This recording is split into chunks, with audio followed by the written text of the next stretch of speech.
तो फ्रेंड्स, स्वागत है आपका महक एकेडमी परिवार में।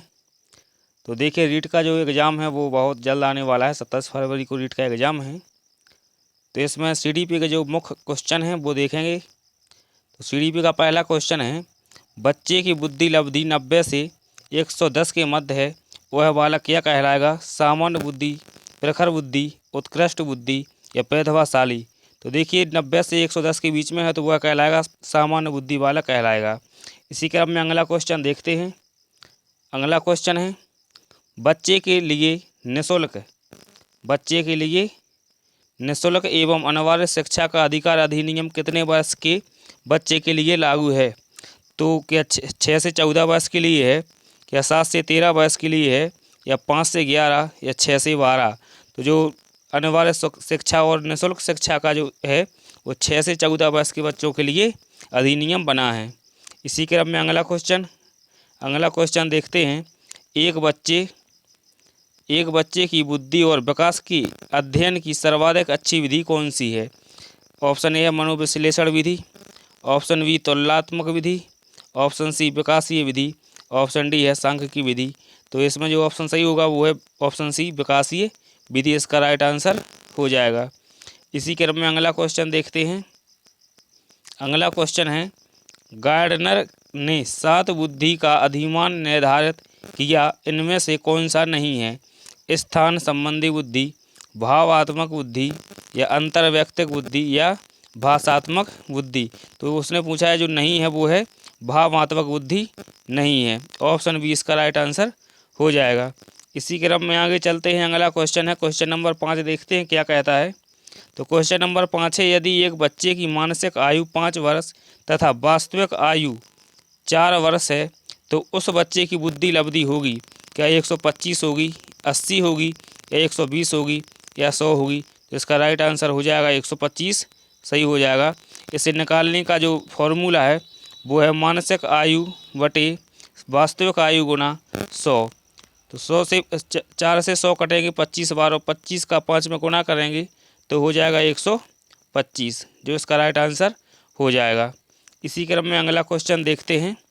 क्वेश्चन नंबर है 6। क्वेश्चन नंबर 6 है, मनोविज्ञान शिक्षा का आधारभूत विज्ञान है।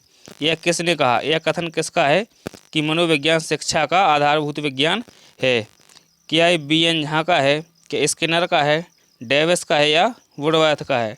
तो ये जो उसका राइट ऑप्शन हो जाएगा वो है ऑप्शन बी स्किनर। इसका स्किनर क्या हो जाएगा? राइट ऑप्शन हो जाएगा। इसी क्रम में आगे चलते हैं। क्वेश्चन नंबर देखते हैं अगला 7 क्वेश्चन। देखिए क्या कह रहा है, हिंदी अक्षरों को बालक किस आयु में पहचानने लगते हैं? तो क्या 3 वर्ष में, 4 वर्ष में, 5 वर्ष में या 6 वर्ष में? तो जो हिंदी अक्षर हैं इनको बालक पहचानने लगता है 5 वर्ष की आयु में। इसका राइट ऑप्शन सी, इसका राइट ऑप्शन हो जाएगा 5 वर्ष। इसी क्रम में आगे चलते हैं। क्वेश्चन नंबर है 8। क्वेश्चन नंबर 8 क्या कहता है, एलेक्सिया क्या है? क्या पढ़ने की अक्षमता है, क्या लिखने की अक्षमता है, क्या सीखने की अक्षमता है या सुनने की अक्षमता है?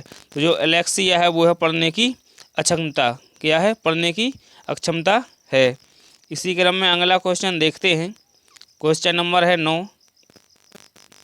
प्याजे की औपचारिक संक्रियात्मक अवस्था किस आयु अवधि तक मानी जाती है? तो प्याजे की जो औपचारिक है वो कब तक मानी जाती है? 11 से 15 वर्ष की आयु मानी जाती है। प्याजे ने 4 स्टेज में बांटा है, फर्स्ट, सेकंड, थर्ड और फोर्थ। जो इनकी पहली अवस्था है वो है संवेदी गामक अवस्था, और जो उनकी दूसरी अवस्था है वो है पूर्व संक्रियात्मक अवस्था, और तीसरी है मूर्त संक्रियात्मक अवस्था, और चौथी है अमूर्त या औपचारिक। कौन सी है? अमूर्त या औपचारिक अवस्था इनकी चौथी है, जो 11 से 15 में आती है। इसी क्रम में अगला क्वेश्चन देखते हैं। क्वेश्चन नंबर है 10। देखिए क्या कहता है, गर्भ में बालक को विकसित होने में कितने दिन लगते हैं? तो गर्भ में बालक को विकसित होने में लगते हैं 280 दिन। कितने? 280 दिन, इसका राइट ऑप्शन हो जाएगा। इसी क्रम में आगे चलते हैं। क्वेश्चन नंबर है 11। तो देखिए क्वेश्चन नंबर 11 क्या कहता है, किस मनोवैज्ञानिक ने अपने 3 वर्षीय पुत्र का अध्ययन किया? तो इसका क्या पेस्टोलॉजी सही रहेगा, या वॉटसन, या स्टिल्ने हॉल, या जेम्स सल्ली। तो इसका जो राइट ऑप्शन हो जाएगा वो है ऑप्शन ए, पेस्टोलॉजी इसका राइट आंसर हो जाएगा। इसी क्रम में अगला क्वेश्चन देखते हैं। क्वेश्चन नंबर है 12।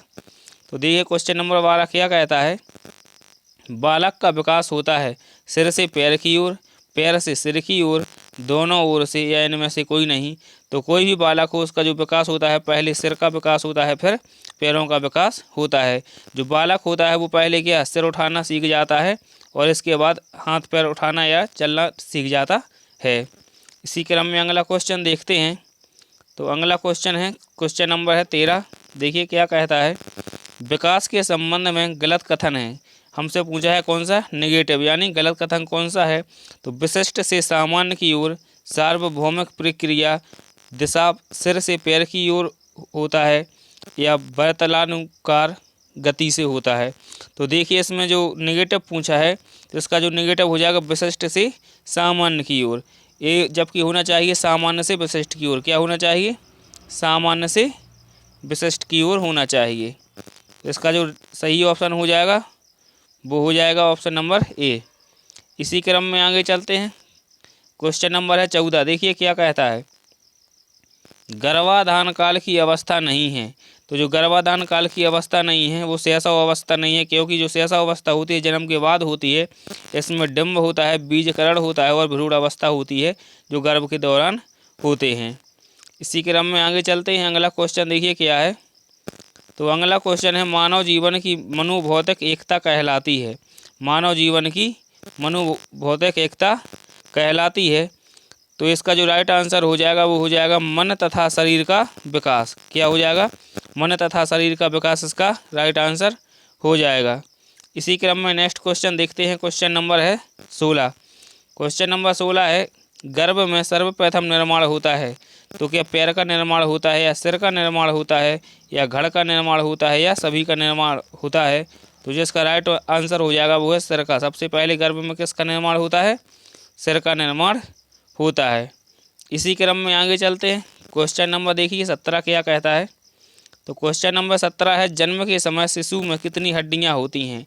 तो जन्म के समय शिशु में होती हैं 270 हड्डियां। कितनी होती हैं, 270 हड्डियां होती हैं। और इसके बाद बाल अवस्था में होती हैं, शैशव अवस्था में होती हैं 350। इसके बाद जो अंग की अवस्था होती है लगभग 15 से 16 साल में 206 हड्डियां रहती हैं, क्योंकि जो छोटी छोटी हड्डियां होती हैं वो अपना बड़ा आकार ले लेती हैं। इसी क्रम में आगे चलते हैं। अगला क्वेश्चन है, बालक अपनी माँ को पहचानना प्रारंभ कर देता है। तो जो बालक है वो अपनी माँ को कब पहचानना प्रारंभ करता है, या 6 माह में, या 8 माह में, या 9 माह में, या 3 माह में। तो जो कोई भी बालक हो वो 3 माह में अपनी माँ को पहचानना प्रारंभ कर देता है। इसी क्रम में आगे चलते हैं। क्वेश्चन नंबर है 19। तो देखिए क्वेश्चन नंबर 19 कहता है कि बालक के जन्म के समय शिशु के मस्तिष्क का भार होता है। तो जो बालक का जन्म होता है यानी शैशव अवस्था होती है उस समय, जन्म के समय बच्चे का कितना भार, मस्तिष्क का भार कितना होता है, क्या 300 ग्राम होता है, क्या 350 ग्राम होता है, या 400 ग्राम, या 450 ग्राम। तो जो जन्म के समय मस्तिष्क का भार होता है वो होता है 350 ग्राम। इसका राइट आंसर हो जाएगा।